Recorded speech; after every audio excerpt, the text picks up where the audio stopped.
ওং নমো ভগবতে শ্রী শ্যামাচরণায় নমঃ। ওং নমো ভগবতে শ্রী শ্যামাচরণায় নমঃ।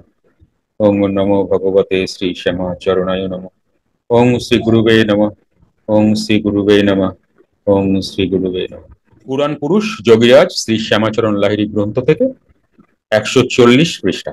কোন ভক্ত হয়তো কোনো জটিল প্রশ্ন লইয়া তাহার নিকট উপস্থিত হইয়াছিলেন।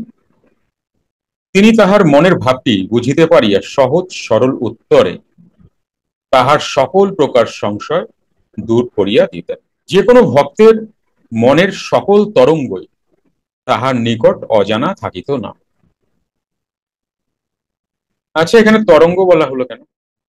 কারণ এই তরঙ্গ থেকেই সমস্ত ইচ্ছা।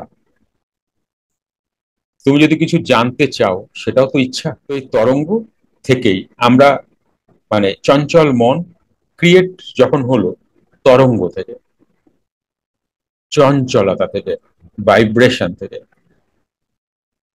বোঝা গেল যে কোনো ভক্তের মনের সকল তরঙ্গই তাহার নিকট অজানা থাকিত না।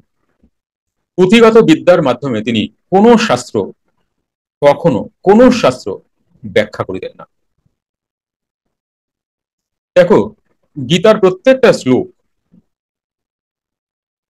এমন ভাবে ব্যক্ত করলেন যেটা স্বয়ং ভগবান বলতে চেয়েছেন, তাই এর প্রমাণ সুরধনী গীতা। আমরা সবাই সমস্ত গীতাতে, সমস্ত শ্রীমদ ভগবত গীতাতে শ্রী ভগবান উবাচ, শ্রী ভগবান উবাচ পাই আর অর্জুন উবাচ পাই। এটাকে যোগীরাজ কি বলছেন? বলছেন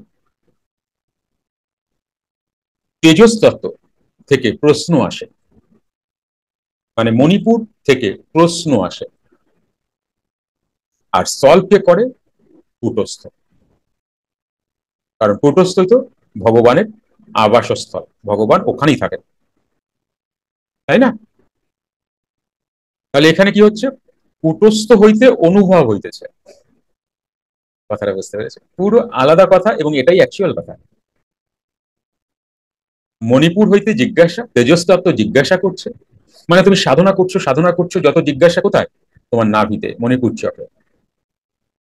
এখান থেকে তোমার জিজ্ঞাসা উৎপন্ন হচ্ছে, আর সলভ কে করছেন? কূটস্থ। কূটস্থ হইতে অনুভব হইতেছে।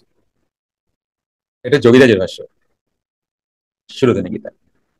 পুঁথিগত বিদ্যার মাধ্যমে তিনি কখনো কোনো শাস্ত্র ব্যাখ্যা করিতেন না। সাধনলব্ধ যাহা তাহাই তিনি ভক্তদের নিকট বলিতেন। বেদ, বেদান্ত, উপনিষদ, গীতা প্রভৃতি জটিল শাস্ত্র গ্রন্থগুলির দার্শনিক ও বৈজ্ঞানিক তত্ত্বগুলো উপলব্ধিজাত অনুভূতির মাধ্যমে অপূর্ব কৌশলে সকলকে বুঝাইয়া দিতেন। তিনি বলিতেন, পুরাতন ওই শাস্ত্রগ্রন্থগুলি সবই প্রাচীন মুনি ঋষিদের উপলব্ধ জ্ঞানের ভাণ্ডার। তেমন তেমন উপলব্ধি যাহাদের হইবে, একমাত্র তাহারাই ওই সকল শাস্ত্রের সঠিক ব্যাখ্যা প্রদান করিতে সক্ষম। বৈকালের পর তাহার গৃহে ভক্তরা যখন আসিতেন, তিনি সকলকে সৌজন্যের সহিত অভ্যর্থনা ও আপ্যায়ন করিতেন। কোন ধনী বা বিশিষ্ট গুণী সম্পন্ন ব্যক্তিকে বিশেষ আপ্যায়ন প্রদর্শন বা কোন দীন দরিদ্র বা মূর্খ ব্যক্তিকে কোন প্রকার অবহেলা করিতেন না। তিনি সকলকেই সমদৃষ্টিতে দেখিতেন। ব্রহ্মজ্ঞানী মাত্রেই দেহাভিমান বা অহংকার রহিত হওয়ায় সকলের মধ্যেই এক অপরূপ ঐক্যের সন্ধান পান। সাধুদিগের সমদৃষ্টির ভিত্তি আত্মজ্ঞানে। তাহার প্রতিটি বাক্যের সহিত জ্ঞানের তীক্ষ্ণ প্রখরতা প্রকাশ পাইত। তাহার দেবত্বের গরিমায় সকলের মস্তক আপনা হইতেই নত হইয়া আসিত। যোগীরাজ যখন চুপ করিয়া থাকিতেন অথবা জটিল ধর্ম বিষয় আলোচনা করিতেন, তখন দেখা যাইত তিনি ভক্তদের মধ্যে এক অনির্বচনীয় জ্ঞানের সঞ্চার করিতেন। কোন ভক্ত চিন্তাকুল মনে তাহার নিকট আগমন করিলে তাহার অজ্ঞাতে মনের ভাব বদল হইয়া যাইত। আমি কোষে ধরি হাল, তাই না? গানটা, কথাগুলো ভালো মনে নাই। ক্রিয়ারই গান, মানে ক্রিয়া করছি সেই সময়কার গান, কি হচ্ছে আমার সাথে। অনেক মহাত্মারা বলেন জানো, যে আমি কালকেই মরে যাব, এটা মনে করে আজকের দিনকে কাটাও। তাহলে তুমি কি কি করবা?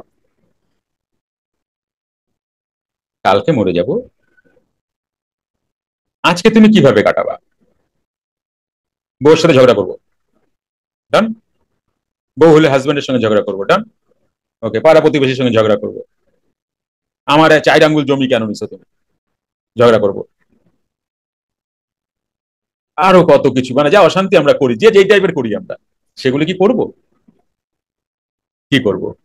সবার সাথে ভালো ব্যবহার করব, অনেক প্রাণায়াম করব, তাই না?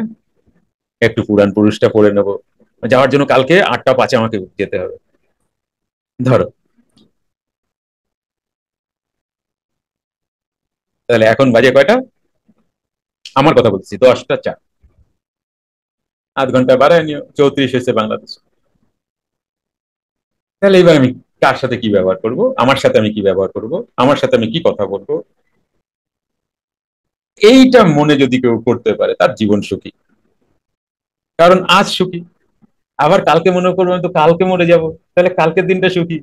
তাহলে কালকে যখন আরে বাইচা গেছি তো মরি নাই, তাহলে পরশু মরবো হয়তো, তাহলে কালকের দিনটা সুখী। আবার পরশু গেলাম, এবার তো সুখী সুখ। তুমি কোন দিন দুঃখে থাকবা, বলো? তুমি কোন দিন দুঃখে থাকবা, তাই না? তাহলে আজকে আমি শুধু বইকে গেলাম না, কেউ বকাইলো না কিন্তু। চলো, তাহলে ভালো কথা বলি না, কি বলো? এবার ভালো কথা হোক। ওরে বাবা, 1 ঘন্টা হয়ে গেল। চলো সবাই ওঠো, 2-3 মিনিটের জন্য জল টল খেয়ে নাও, আমি একটু জল খেয়ে আসি। 2-3 মিনিট, বেশি না কিন্তু। আচ্ছা দেখি কয়জন, 43 জন আছে, আমি এসে দেখবো 43 জন আছে কি নাই। চলো 2-3 মিনিটের জন্য, বেশি না। জল টল খাবো, ফ্রেশ হয়ে চলে আসবো। আর যাদের খিদা পাইছে তারা ভিডিও অফ করে থাল নিয়ে বয়ে পড়ো, খাইতে থাকো আর শুনতে থাকো, যাদের খিদা পাইছে। চলো। আচ্ছা, শেষে কিন্তু আর তেমন কোনো কথাবার্তা বলবো না, কারণ এখন প্রথম থেকেই একটু কথা বলে নি। আর শেষে যদি কারোর সেরকম কোনো প্রশ্ন থাকে, 2-1 জনের সাথে কথা বলো, বেশি না, হ্যাঁ? তাহলে আজকে যোগীরাজ কথা শুরু হবে, কেমন? পুরুষরা যদি ওয়াইফকে সুখে রাখে, তাহলে অনেক অর্থ আসে। ওয়াইফরা যদি পুরুষকে সুখে, মানে হাজবেন্ডকে সুখী রাখে, তাহলে অনেক অর্থ আসে। কি বুঝলা? আর যদি দুজন দুজনে মিলে কোন্দল করে, তাহলে অর্থ খরচা হয়। কি বুঝলা? যার লাগবে সে নিয়ে নিক এই কথাটা, আমি ছুঁড়ে ফেললাম। যার লাগবে এই কথাটা সে কুড়ায় আনো। তাই হাজবেন্ড ওয়াইফ সুন্দর করে থাকবা, ভালোবাসায় থেকো সবাই। নাহলে কি বাপ্পা জানো, রাম, এই তো বিয়ে হলো, সময় শেষ, যা, ঝম করে সময় শেষ হয়ে যায়। আর একটু পাইলে ভালোবাসা যেত। একটি ঘোষণা আপনাদের সবার জন্য। সুপ্ত ক্রিয়া, মেডিটেশন এবং অন্তর্মুখী প্রাণায়াম ক্লাসে আসতে চাইছেন? মঙ্গল, বুধ ও বৃহস্পতিবার আপনার বাড়ি বসেই জুম অনলাইনে এই ক্লাসটি করতে পারবেন। সময় সন্ধ্যা 8টা থেকে রাত 9টা অবধি। আসুন, ক্লাসে দেখা হবে।